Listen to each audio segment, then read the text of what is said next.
ప్రభు యేసుక్రీస్తు నామములో అందరికీ శుభాభివందనములు.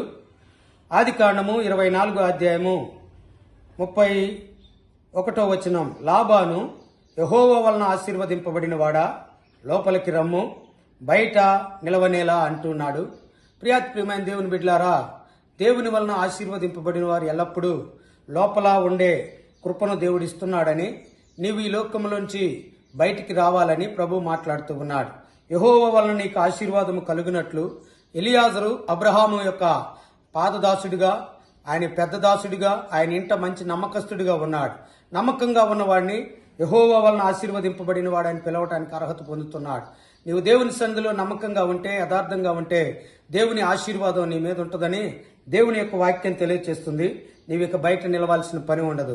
బయట అనగా అవమానానికి గుర్తు, బయట అనగా మరి సిగ్గుకు గుర్తు. సిగ్గుపడి అవమానం అవసరం ఉండకుండా